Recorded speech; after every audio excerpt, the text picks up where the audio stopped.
It's a pyramid scheme. It's like a chain letter. When you got one when you were a kid, send a dime to the following 11 people on the mailing list, and in 3 weeks you'll have $1,000. And on December 20th, I made a public presentation, and there's a website called Facts About Herbalife. You can watch the presentation. There's lots of other data there.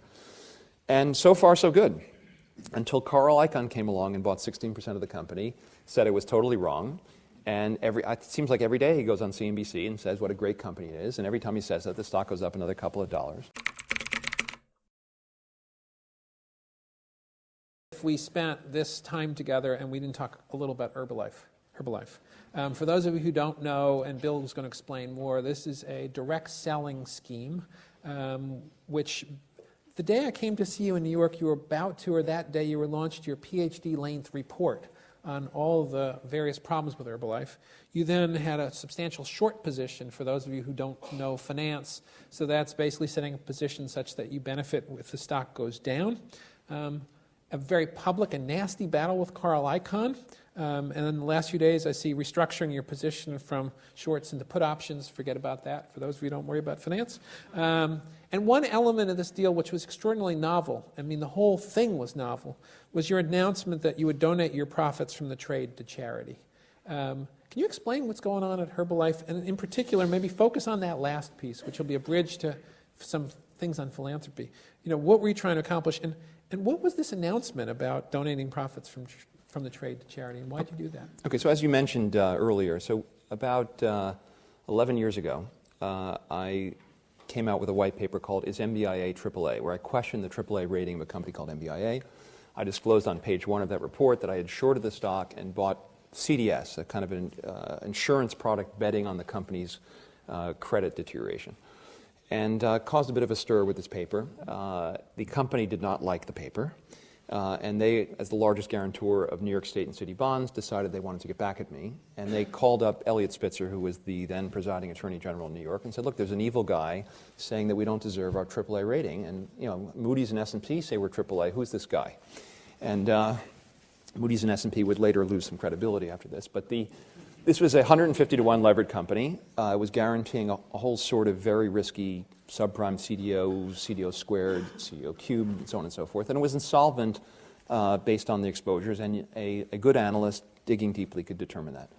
And I came public with this, and I was largely ignored. And I kept at it because I'm a persistent guy.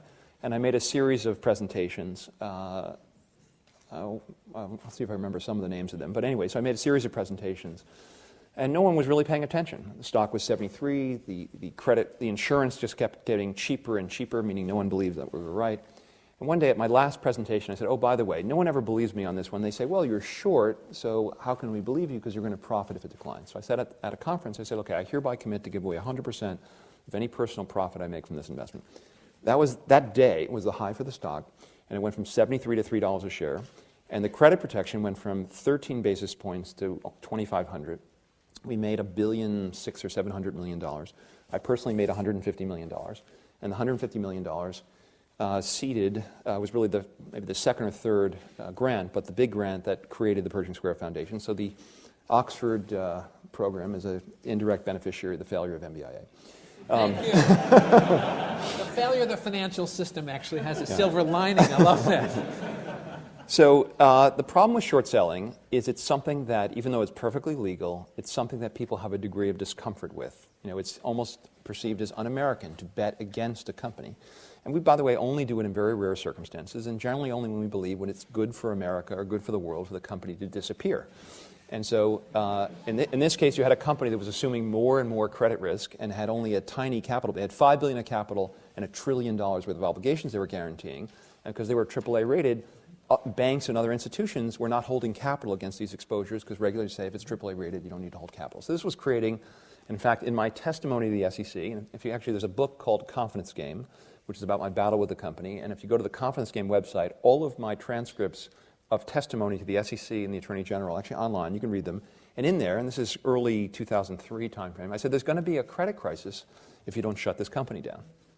No one paid attention. Anyway, so I came across a company. Anyway, so I think the giving away of the profits made people say, look, maybe this guy actually believes what he's saying. People paid a little more attention, and I think that helped. And it's probably going to give the money away anyway, so It's easy to give away when you don't have it. After you receive the $150 million, then it's really, oh, okay. So the second time round of consequence is a company called Herbalife. And Herbalife is a company that's reportedly in the nutrition business. They sell protein powder shakes, they sell vitamins, they sell herbal tea, they sell some nitric acid type things that supposedly are good for your heart. These are all commodity products. They're made by 5, 6, 10 different manufacturers. You can buy them at your local pharmacy. You can buy them at your local GNC if they have that here. You can buy them at your local supermarket. But the price you pay at your supermarket is about a quarter to a third of the price you pay for the Herbalife products. So who in their right mind would buy this overpriced stuff? And the Herbalife's number one product is called Formula One. No one's ever heard of Formula One other than the race. And it competes with a product called SlimFast, which I guess many people in the room may have heard of. It's a product made by Unilever. SlimFast sells 100 million, 150 million a year. Herbalife ostensibly sells 2 billion of the same product. Now, how is it that SlimFast sales have been coming down every year, and the Herbalife product has been growing? It's sold by what they call a direct selling model, and the way that works is, your name is? Marianne. So Marianne comes to me and she says, Bill, don't I look terrific? I've been losing weight. I've got this product I've been using. And I said, wow, you look fantastic. And she said, would you like to try it? I said, sure. A friend approaches me, and says, hey. And so you try it. And then she says, hey, would you like to make a little money on the side? And in this economy, who wouldn't want to make a little money on the side? And she convinces me to become an Herbalife distributor. And she tells me that if I sign up 5 friends, and each of them sign up 5 friends, and each of them sign up 5 friends, pretty soon I'll be collecting royalties, and I can retire rich, or if I'm less ambitious, I can make some little money on the side. And as a unsophisticated, unemployed, low-income person, which is the target audience for Herbalife, this kind of pitch from someone I trust sounds appealing. And the unfortunate thing is that something in order of 99% of the people lose money. There are about 50 that make 5 or 10 million a year. There are about 1,000 that make a few $100,000 a year. And the other 3.6 million lose, anywhere between $300 and $3, $8, $10, $20, $30,000. And it's really a money transfer scheme. It's a pyramid scheme. It's like a chain letter. When you got one when you were a kid, send a dime to the following 11 people on the mailing list, and in 3 weeks you'll have $1,000. If you think about what a Ponzi scheme is, it's a money transfer scheme without a product. A pyramid scheme is a money transfer scheme with a product. And they do smart things like put the Herbalife logo on football jerseys of famous soccer stars, and they back various teams. That's very appealing to the Hispanic community, which is actually the target audience that they've been very successful with. Now, unfortunately, or fortunately, pyramid schemes are illegal. Now, here's a pyramid scheme. It's got a $7 billion plus market cap. It trades on the New York Stock Exchange. It's been in existence for 33 years. How is it possible that this company could be a pyramid scheme? The answer is, it is. And in fact, they've used their tenure as a public company and the New York Stock Exchange listing and the imprimatur of a Nobel laureate they paid $15 million to serve as representatives of the company, and lax regulatory regime in the U.S. to allow this pyramid scheme to grow to an enormous size. And the problem with pyramid schemes is they run out of victims and they inevitably collapse. And I can actually prove to the audience very quickly that this is a pyramid scheme. And I'll do that by asking you a question. So Herbalife entered the UK in 1983, 30 years ago. Okay? Pepsi has been in the UK for a longer period of time. But after 30 years, Pepsi had a good quarter last quarter, and they grew their sales at 3% in the UK. What do you think Herbalife grew their sales last quarter in the UK at? Let's have a guess in the audience. Raise your hand. It's no risk of being wrong.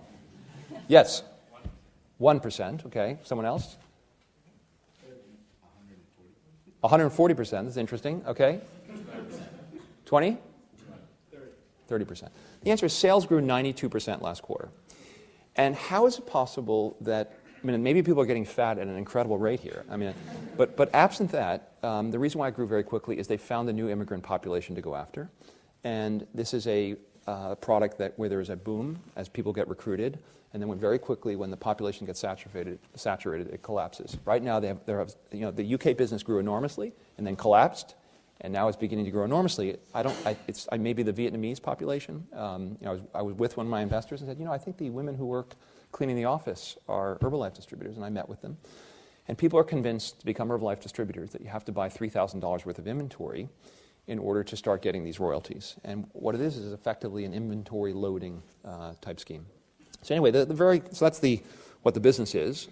We did probably 18 months worth of work before we came public. We hired one of the best law firms in the country, Sullivan & Cromwell, to do their own independent evaluation. If I'm going to say publicly a company's a pyramid scheme, I certainly would like the legal backing of one of the top law firms in the country. And both we and Sullivan concluded it was a pyramid scheme. And on December 20th, I made a public presentation. And there's a website called Facts About Herbalife. You can watch the presentation. There's lots of other data there. And so far, so good. Until Carl Icahn came along and bought 16% of the company, said it was totally wrong. And it seems like every day he goes on CNBC and says what a great company it is. And every time he says that, the stock goes up another couple of dollars. And in the meantime, the company's reporting very good financial results. But I'll make a prediction, and I don't know if I'm back here in a year. Maybe We'll invite you back. Okay. This business will be shut down. Okay, this business will collapse. I can't give you the precise date, but we will have made progress to that in that direction within 12 months. So that's my prediction for today.